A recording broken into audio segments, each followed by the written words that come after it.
Halo Pedikers. Putri Chandrawati dituding telah mengungkapkan banyak kebohongan terkait kasus kematian Brigadir Yosua di kediamannya. Kebohongan-kebohongan ini perlahan terkuak dari berbagai sisi. Salah satunya perihal dirinya yang katanya dilecehkan oleh sang ajudan. Siapa sangka kalau yang sebenarnya terjadi adalah justru Putri Chandrawati yang genit kepada Brigadir Yosua. Lantas seperti apa kisah sebenarnya? Dan sejauh apa istri Ferdy Sambo ini berbohong? Mari kita bongkar.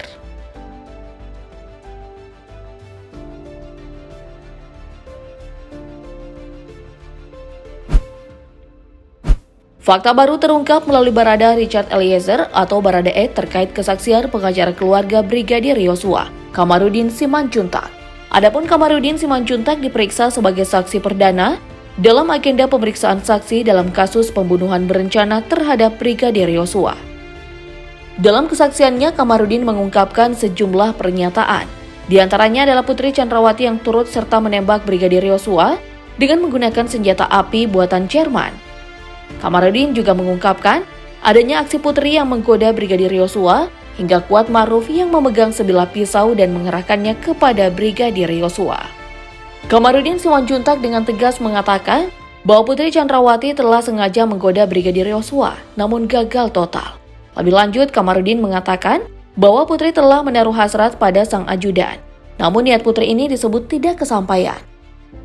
Alhasil, ibu 4 anak ini merasa kesal dan memprovokasi sang suami Ferdy Sambo dan mengadu bahwa Brigadir Yosua telah melakukan hal yang tidak wajar. Dalam keterangan Kamarudin, peran Putri Chandrawati belum berhenti sampai di situ. Putri kemudian disebut membujuk Bribka Rika Rizal untuk membunuh Brigadir Yosua dengan iming-iming sejumlah uang. Barada Eliezer pun menanggapi pernyataan-pernyataan yang dilontarkan Kamarudin Simanjuntak. Barada Eliezer menyebut bahwa dia sama sekali tak percaya bila seniornya di kepolisian itu melakukan pelecehan terhadap istri Ferdy Sambo, Putri Chandrawati. Barada Eliezer juga mengatakan bahwa seluruh kesaksian yang diungkapkan oleh Kamarudin adalah benar semua. Kesaksian Kamarudin yang dibenarkan pula oleh Barada Eliezer seolah membuka satu lagi kebohongan Putri Chandrawati ke hadapan publik. Namun Putri mengatakan hal berbeda terkait kesaksian Kamarudin. Putri membantah tudingan bahwa dirinya ikut menembak Brigadir Yosua bersama sang suami dan Barada Eliezer. Putri mengaku kalau dirinya sedang beristirahat di kamar rumah dinas suaminya yang tak lain menjadi tempat kejadian perkara pembunuhan. Pak Sambo, tolonglah maskernya dibuka, mana tahu bukan Bu Putri itu, karena selama ini di media katanya bukan Bu Putri gitu loh Pak, tolonglah dibuka maskernya dong. Saudara saksi. Sekali aja, cuman itu aja permintaan kami, buka maskernya saksi dulu, karena selama ini nggak kami kenal. Putri Chandrawati turut membantah tudingan mengenai status anak bungsunya.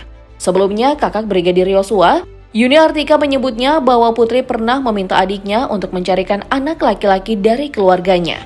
Anak itu katanya hendak diadopsi sebagai anak oleh Putri. Yuni mengaku sempat berupaya membantu. Ia sempat menawarkan seorang anak laki-laki yang duduk di bangku sekolah dasar yang mungkin bisa diadopsi Putri.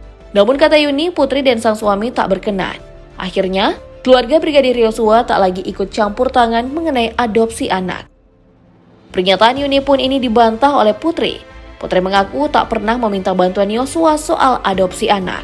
Sementara dalam persidangan sebelumnya, ajudan Ferdy Sambo bernama Daden Miftahul Haq mengungkapkan bahwa anak keempat Ferdy Sambo dan Putri Chandrawati merupakan hasil adopsi. Di dalam ruang sidang, Putri mengungkapkan bahwa dirinya beberapa kali menuruti permintaan Brigadir Yosua terkait kebutuhan adiknya yang juga berprofesi sebagai polisi, yakni Bribda Maharesa Riki Huta Barat atau Reza.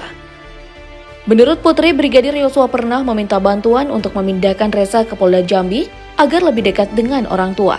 Disebutkan pula oleh Putri bahwa Brigadir Yosua pernah mendatanginya ke ruang kerja. Atas permintaan Brigadir Yosua, Putri memberikan uang sebesar 10 juta rupiah untuk membantu Reza yang kala itu sempat terjatuh hingga kehilangan kesadaran. Istri Ferdy Sambo ini juga mengaku kalau dirinya pernah memberikan hadiah berupa dompet serta uang tunai senilai 5 juta rupiah kepada Reza di hari ulang tahun Bayangkara. Namun ia menyebutkan bahwa hadiah ini juga diberikan kepada sejumlah personil Polri yang lain.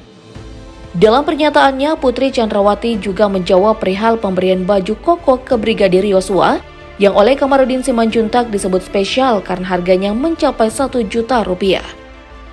Menurut Putri, Baju koko itu diberikan atas nama dia dan keluarga dalam rangka lebaran. Anggota personil lain juga disebut mendapat baju koko serupa. Pernyataan putri ini pun diperkuat oleh sang suami. Ferdy Sambo mengatakan bahwa tidak ada yang istimewa dengan pemberian baju koko ini.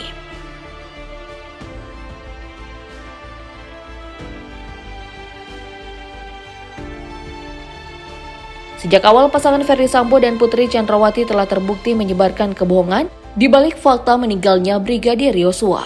Kebohongan pertama adalah perihal penyebab kematian Brigadir Yosua. Saat itu Ferdy Sambo mengatakan bahwa Brigadir Yosua berada di dalam kamar bersama Putri Chandrawati. Mantan ibu Bayangkari ini pun berteriak histeris hingga Brigadir Yosua panik keluar kamar. Namun, diketahui oleh Barada Eliezer, peristiwa itu lantas berujung pada aksi baku tembak antara Brigadir Yosua dan Barada Eliezer yang mengakibatkan Brigadir Yosua tewas tertembak. Kebohongan kedua adalah mengenai tindak pelecehan yang konon dilakukan oleh Brigadir Yosua kepada Putri Chandrawati. Putri menceritakan bahwa peristiwa ini terjadi ketika dirinya sedang beristirahat di dalam kamar dengan mengenakan setelan baju tidur.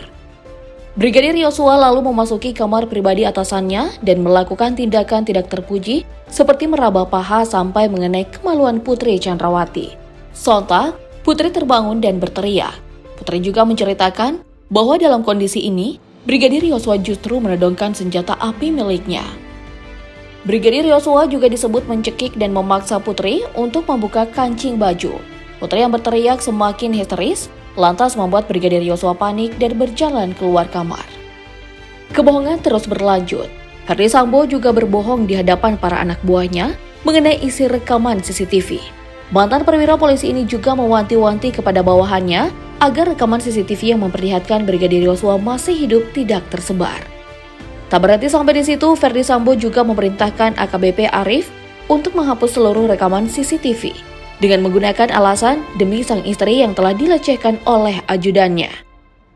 Ferdy Sambo mampu membuat para bawahannya mengikuti alur skenario yang dibuatnya.